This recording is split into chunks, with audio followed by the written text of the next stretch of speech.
Boa noite, pessoal. Meu nome é Diego, nós estamos no canal Vida em Reforma. E antes de começar, eu venho pedir para vocês para curtirem o vídeo, comentarem se vocês acharem alguma coisa diferente, uma coisa que vocês não concordam.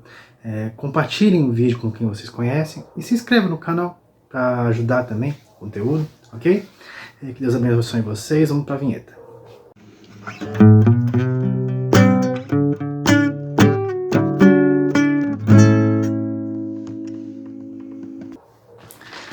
Vamos lá, pessoal. Hoje nós vamos fazer um outro review, né, de um livro que eu li esses dias. E o nome do livro é O Resgate da Fé Cristã, de Carl F. H. Henry.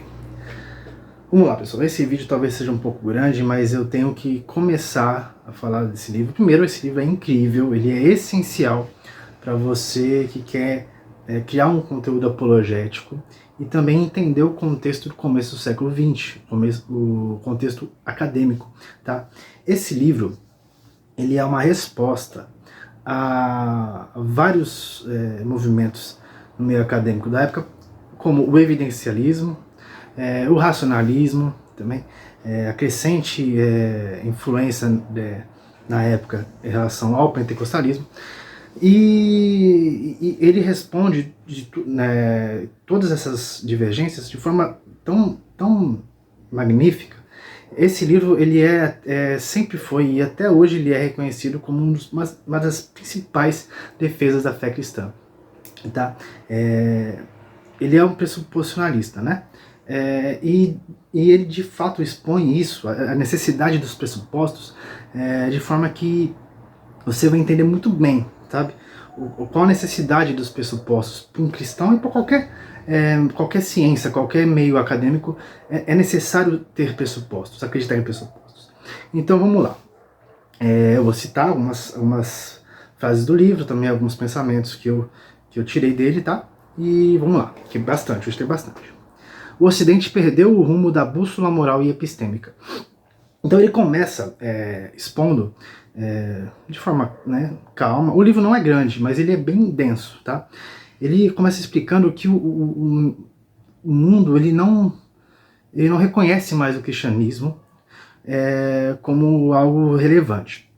Então, como o cristianismo é essa bússola, né, é o que nos guia, tanto moralmente como epistemologicamente, em relação a adquirir conhecimento, por ela ser a verdade, então o Ocidente perdeu essa bússola, né, por não ter mais essa relação com o cristianismo. Então o Ocidente de fato perdeu isso, e ele vai expondo, né, durante o livro isso. A chegada da era da humanidade exige a rejeição de toda a transcendentalidade definida e toda a autoridade final. O que ele quer dizer com isso? E também envolve grande parte do que ele escreve, que é a crescente influência do relativismo que nós se formos estudar uma teologia histórica no século XX, vamos ver que a partir de fato dessa época, o pós-modernismo, que é representado pelo relativismo, passou a ser extremamente influente no meio acadêmico. E é isso que ele fala aqui, né? Que a era da humanidade, ou a era que nós estamos vivendo hoje, no caso dele, né, que é começo do século XX, ele começa a ter uma grande influência desse relativismo extremamente marcante na pós-modernidade, tá bom? O pentecostalismo coloca ênfase na experiência, tendo como consequência um contexto teologicamente impreciso. Quando você baseia a tua teologia na experiência, tá, você não tem uma bússola teológica. Você acredita que a experiência confirma a sua teologia. Então, todos têm experiências diferentes, certo?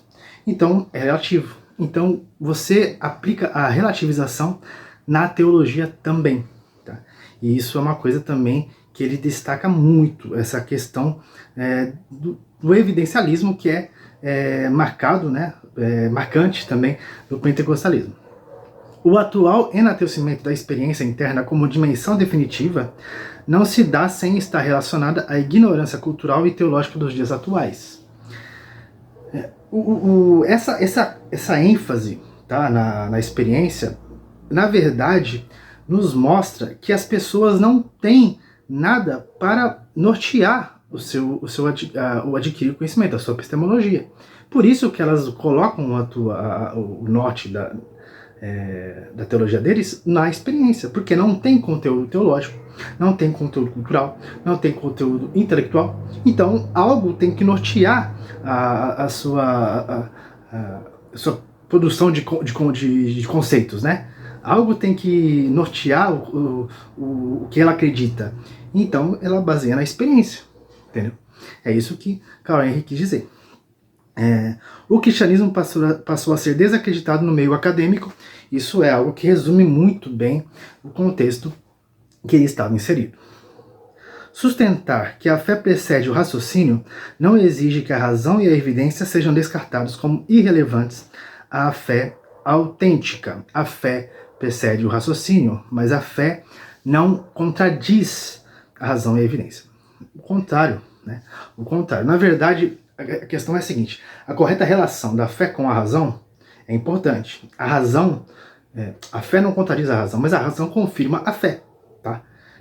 Necessariamente, por a razão ser consequência de uma fé correta, uma fé bem fundamentada, necessariamente essa razão não tem como contradizer a fé, tá? E evidências também. Como eu disse, a fé preceder o raciocínio não quer dizer que o raciocínio contradiz a fé, tá? E nem a fé contradiz o raciocínio. Vamos continuar. A explicação científica também pressupõe fé em alguns preceitos, que são chamados axiomas. Desculpa. Toda a área acadêmica, toda ciência tem axiomas, tem pressupostos, tá? Isso é importante. Quando você vai estudar ciência, por exemplo, a biologia, tem que haver pressupostos que você acredita. São coisas que são, digamos, impossíveis de não conceber como verdade.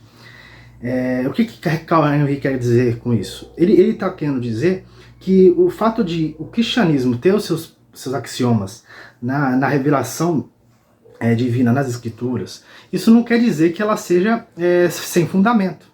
Porque todos têm os seus axiomas, tá? Os pressupostos são essencialmente necessários para qualquer área. A fé é a certeza de que, à luz da autoridade mais elevada, sonda e analisa o que é crido e estipula seu conteúdo.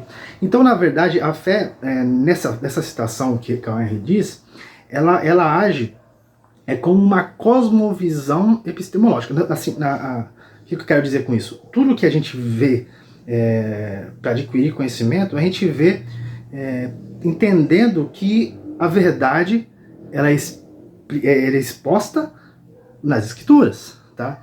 Então nós temos fé que os pressupostos bíblicos são os pressupostos de fato, são algo que são a verdade, né? Então ela filtra ou ela sonda e analisa, como diz na citação, o que nós recebemos como conhecimento. Tá?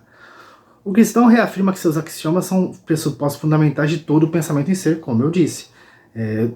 Os axiomas do cristão é a palavra de Deus, é a revelação de Deus. Tá? Os que apelam apenas à decisão subjetiva ou consideram a verdade culturalmente relativa, ou os que em sentido místico transcendem a distinção entre verdade e falsidade, não podem com legitimidade fazer alegações de verdade. Todo mundo que alega a relativização da verdade não podem dizer que o que eles acreditam seja verdade. Entendeu? Não há relativização do que é certo, do que é errado, do que é verdade, do que é mentira. Há uma verdade e há uma mentira. Há verdade e todo o resto é mentira. Tá? Necessariamente, não há relativização da verdade, ok? A fé deve ser explicada de forma lógica, sim. Isso é uma coisa que a gente vê muito nesse livro. A lógica deve ser exercitada também. A fé deve buscar uma explicação lógica, tá? Ninguém se encontra de todo sem luz, e todo o ego humano é culpável de se revoltar contra a luz. O que ele quer dizer aqui? E na verdade, a verdade bíblica, a verdade de Deus, na verdade, a verdade que é Deus, que Deus é a fonte de toda a verdade, ela tá exposta, né? Tanto na revelação especial, que é nas escrituras, como na revelação natural, que é a criação.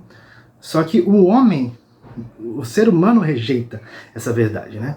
Isso é uma coisa que na verdade eu achei interessante, essa citação, mas querendo ou não, essa é uma citação à parte do desenvolvimento do livro, né? Vamos lá. O Espírito emprega a verdade como instrumento de persuasão. A verdade é atestada pela Escritura, que pode ser provada pela consistência lógica. Como eu disse, a lógica ela é algo que permeia o livro todo. Então, a fé deve ser explicada com consistência lógica, com coerência. Uma pressupõe a outra, coerência e consistência. Se você acha que a sua linha de pensamento é coerente, é coesa, tá?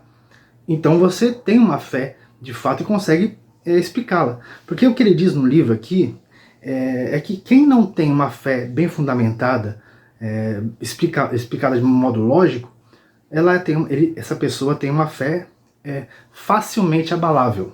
Tá? O cristão deve sistematizar, aprofundar-se e aplicar suas convicções pré-filosóficas a fim de testá-las, para obter poder explanatório e congruência lógica. Como eu disse, as pessoas devem buscar conhecimento para explicar a sua fé de modo lógico e congruente, coeso e coerente. Tá? Deus é a verdade, Deus é a fonte de toda a verdade. A experiência não interpreta a si mesmo. Olha que interessante. Não raro, a interpretação torna-se colorida pela perspectiva religiosa, cultural e filosófica dominante. As experiências não autenticam a si mesmas e não são infalíveis. O que ele quer dizer aqui? A experiência ela não é o conhecimento em si. Ela é também algo a ser interpretado. Tá? Ela é algo recebido e interpretado. Tá? Todo conhecimento recebido deve ser interpretado. É aí o papel da fé, do pressuposto. Tá? Então, a experiência não interpreta a si mesmo. Então, se você usar ela como fundamento da tua fundamentação teórica ou lógica, ela não vai ter, digamos, uma fonte bem fundamentada, porque a experiência ela é relativa de cada um. Tá? Na pesquisa de dados naturais e históricos, o que constitui um fato ou acontecimento e sua probabilidade de ocorrência não é determinado a parte da perspectiva teórica do intérprete. Todo conteúdo, toda pesquisa, tudo é filtrado pela interpretação, é filtrado pelo intérprete. O que ele recebe, ele interpreta e expõe. Tá? Então, isso é interessante, porque não há conteúdo bibliográfico ou de vídeo, não há nada imparcial. Todos têm a sua parcialidade, mesmo eles tendo como objetivo passar uma imparcialidade. Não tem como, todos têm a sua parcialidade. Tá? Os pressupostos influenciam de maneira decisiva a interpretação dos dados. Isso aí é confirmando a citação anterior. Nossa crença não fundamentada é sacudida com facilidade, mesmo que esteja certa. Isso é uma coisa importantíssima de se entender, gente. Você pode acreditar nas verdades bíblicas de forma correta, mas se você não fundamenta ela, se você não busca uma coerência, você pode ser abalado, mesmo que você esteja certo. Entendeu? Essa é a importância de você buscar sistematizar o conteúdo que você acredita. Tá? Essa citação é uma citação de outro autor dentro do livro, tá? O David Wolff, que citou essa frase. Em um sistema logicamente consistente, todas as proposições compreendem uma unidade abrangente, em que os elementos componentes encontram validade lógica. Como eu disse, a coerência ela é importantíssima para você tanto ter a convicção de fato e quanto expor de forma coerente o que você acredita. A revelação divina transcendente, não o raciocínio humano, é a fonte da verdade. A razão partilhada com todos é o instrumento outorgado por Deus para reconhecer a verdade. Se a pessoa tem alguma noção de verdade, é porque Deus assim a revelou, ou Deus assim permitiu que ela recebesse. Mas toda a verdade vem de Deus. Tá? E para finalizar, toda a verdade em última instância, a verdade de Deus. E a mente humana é um instrumento divinamente dotado para reconhecê-la. O Espírito Santo utiliza a verdade como meio de persuasão, mas a fé envolve mais que assentimento intelectual. É, na verdade, um completo compromisso corpo e alma. A fé é dom de Deus. Tá? digamos que essa última citação aqui que eu coloquei, ela, digamos que fecha com chave de ouro o que ele quer dizer. Além de ele se defender de várias linhas filosóficas divergentes que contradizem a verdade bíblica, ele fecha. Mesmo que eu fale tudo isso aqui, é Deus que vai convencer. É Deus que vai colocar fé em você, tá? E se você buscar a verdade, quem vai decidir que você vai receber a verdade ou não é o próprio Deus, tá? Então, gente, esse livro é incrível, tá? A forma como ele defende, eu acredito que seja, eu não digo a melhor, porque é muito conteúdo que existe, né? Mas para mim é algo que me impactou de forma única, tá? Tantos livros de apologética, né? Alvin Plantinga, tá? Len Craig. Esse foi o que mais se destacou para mim, tá? Tem alguns também muito bons, como Em Guarda, mas esse foi incrível, tá?